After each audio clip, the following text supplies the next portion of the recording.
In today's video, guys, I want to talk about GDI or gasoline direct injection engines. What you're looking at right now is one of the last of the non-GDI engines that Kia made. And it's got good power. And one of my favorite features is it's non-GDI. So GDI basically means that the fuel injector fires right into the cylinder itself during the combustion process.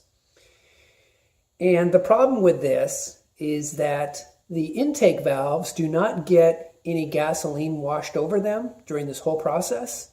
And the back of the intake valve gets corroded with lots of carbon buildup.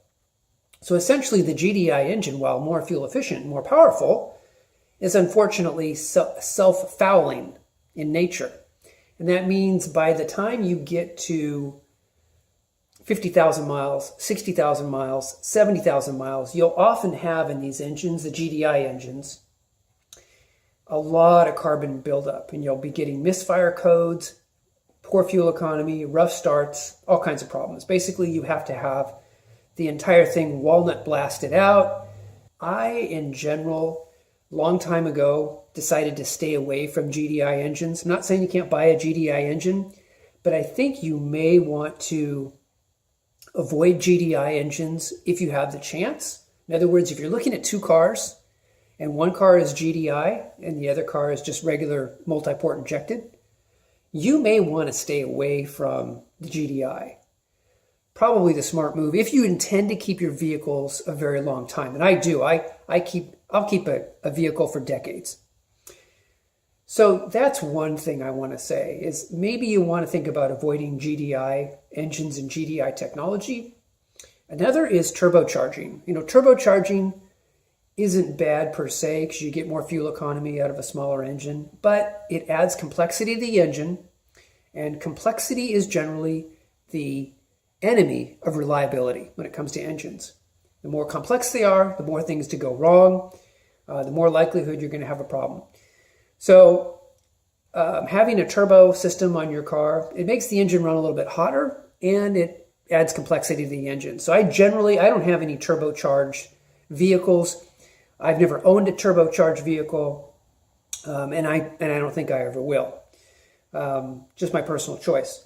So you may want to think about turbocharging as well. A lot of manufacturers now are going with turbocharging, and it just adds another layer of complexity. Which again, if you want to keep your engines for a long, long time, you may want to stay away from them. The last thing I want to talk about, none of my vehicles have timing belts. So what I mean by that is that, your engine is either going to have a timing chain or a timing belt. And that's just so it controls the timing between, your valves opening and closing and your crankshaft and all that. And you can either have a chain or a belt. Well, a belt is nice in the sense that the engine tends to run a little bit smoother. But the problem with the belt is it wears out, it can break. You may want to stay away from, I don't have any timing belt vehicles. I used to have a timing belt vehicle. I used to have a Nissan Frontier that had a timing belt. It had the V6 engine with a timing belt. I loved the truck, but I sold it. And, one of the reasons I sold it wasn't the main reason, but one of the reasons I sold it is I just didn't want to have another timing belt put on. It was a real pain to have the timing belt put on the first time. And so I eventually just sold it. So all my vehicles now have timing chains. Now, chains are not bulletproof. They can stretch, and especially if you have a car with the plastic guides, chain guides, those can actually break, and that's a big problem with some GM models.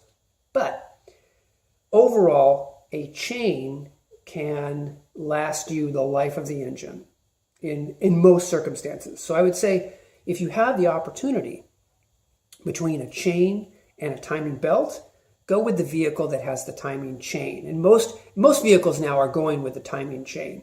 A lot of Korean, Japanese vehicles that used to use timing belts are now timing chain in their applications, in their engines. So anyway, guys, I just wanted to share with you today some reliability kind of issues, things to watch out for, things to look out for. And if you like these videos, feel free to like and subscribe. I'd appreciate that. And I look forward to talking to you guys in the next video. Take care.